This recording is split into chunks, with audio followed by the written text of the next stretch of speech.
which is called IPA, Intellectual Property Appellate Board, IPAB. You can file an appeal there.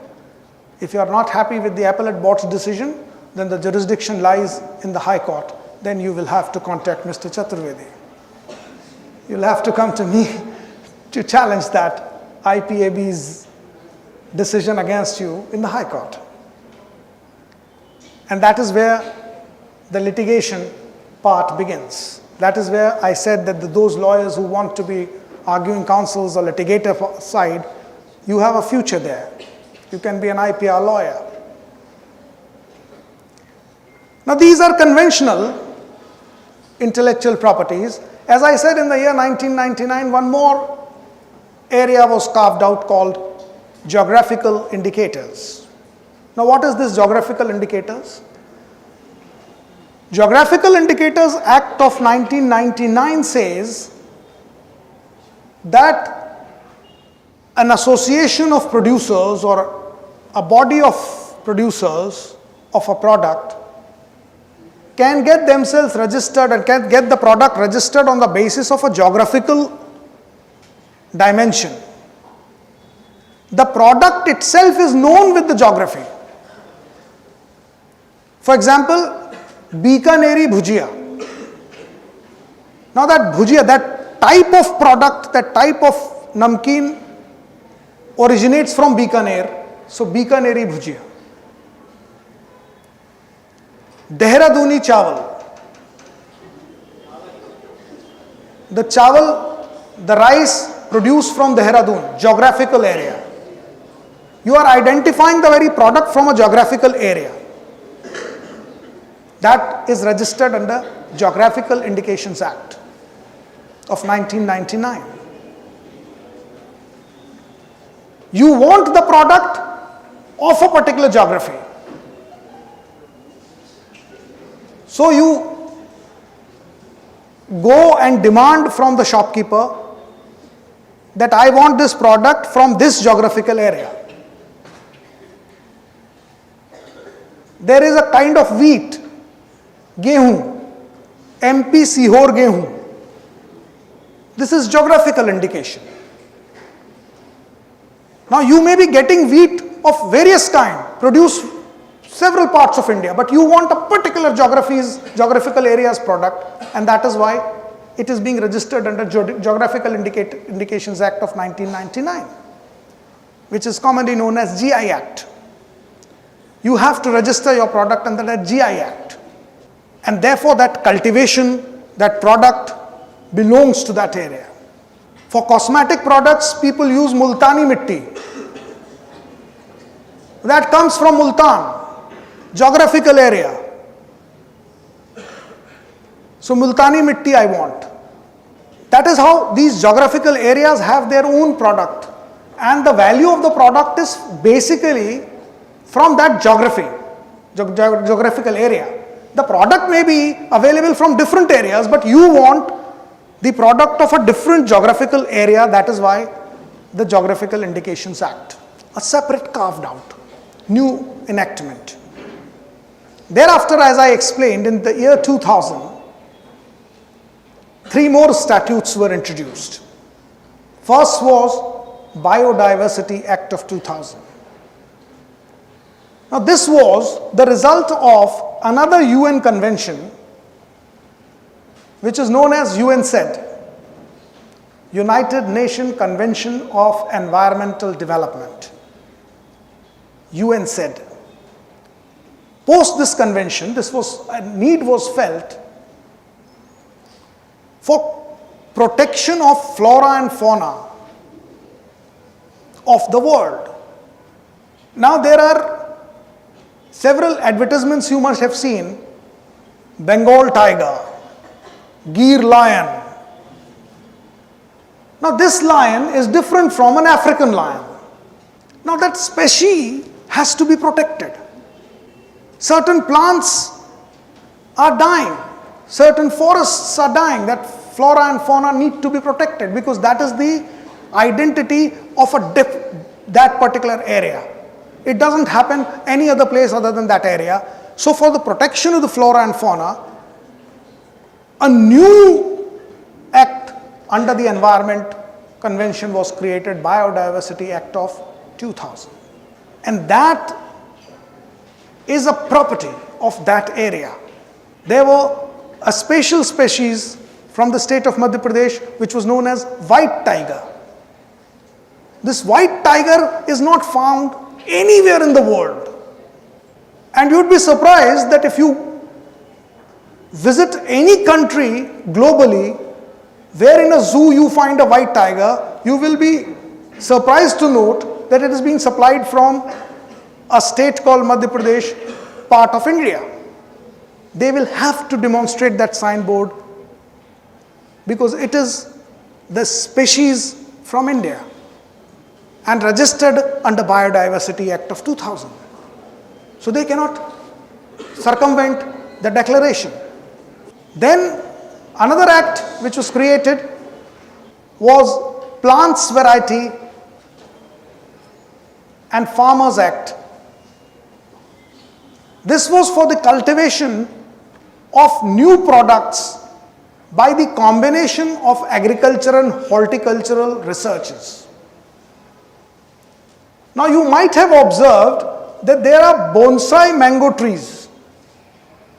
The plant is very small. The height of the tree may be equivalent to you, and still there are mangoes. Already the product is there. Unlike those huge trees, now these are bonsai trees.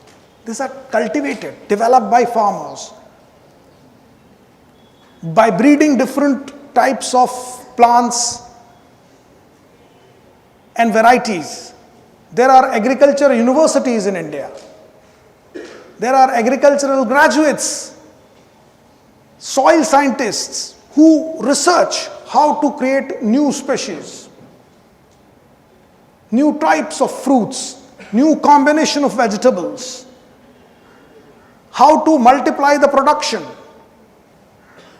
Now these researches need to be secured because this is a property, an intellectual property. And if this process of developing this new product needs to be protected because somebody has put a lot of effort, hard work to cultivate this plant, which without totally being grown up started producing the fruits. So that comes under the Specialized Act of Plant Variety and Farmers Act. Then there is Integrated Circuit Plant Design, Layout Design Act. Integrated Circuit Layout Design Act is, you might have seen in computers or in these televisions or most of these electronic devices, there is a plate which is having multiple chips. There is an integrated circuits, very minute circuit is being created. If you have ever seen a motherboard of a computer, that motherboard is a very, very technically integrated, that silver linings in that chip.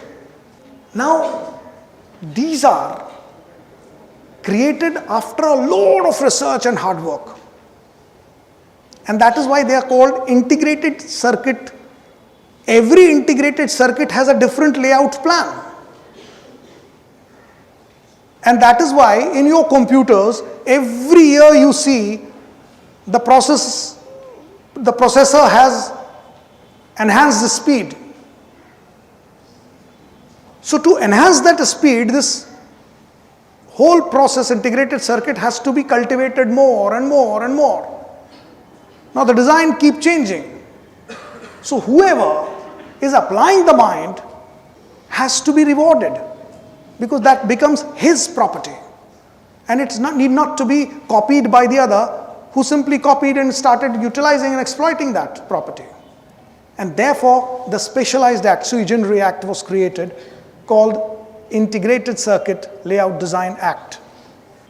And there's one more act called Design Act of 2000. The Design Act of 2000 is where you create by your fertile mind, you create a design. Now this design is called article. Now under Design Act, a very interesting facet which you must remember is that the design must be visible to the eye. If you want to register your design, the design must be visible to the eye. Like for example, if you want to have, if your fertile mind created a pen stand in the shape of Statue of Liberty, where the Statue of Liberty, instead of holding that flames, is holding the pen. Now this is your innovation. This is called design. So you created a pen stand in the shape of Statue of Liberty. Or you created a water bottle in the shape of Qutub Minar. This is your design. But the design must be visible to the eye. That article, that shape is your innovation. It's your property, which you conceptualize, you put an idea, you innovated, and you made it that some particular routine activity in a very dull form was available, but you created with your innovation a beautiful article out of it. That article, that design which you create, you can register under Design Act of 2000. And you can become, for a particular period, the owner of that design. Nobody can copy it. And if somebody is trying to copy, he has to either take license from you and pay royalty to you. So these designs, which are called articles, can also be created and registered. So these are various intellectual property statutes which we have in India as on today.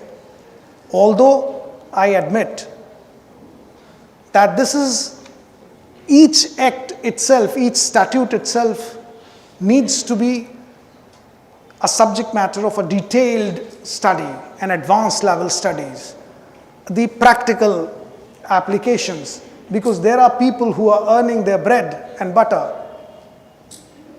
out of one particular act as a professional dealing in that area. But as the whole intellectual property and overview, this is what the historical background, the statutory provisions, the law of the land, and some of the international treaties which I mentioned, they are all covered under intellectual property rights. I hope that some of you as future lawyers may choose intellectual property as the area of your profession.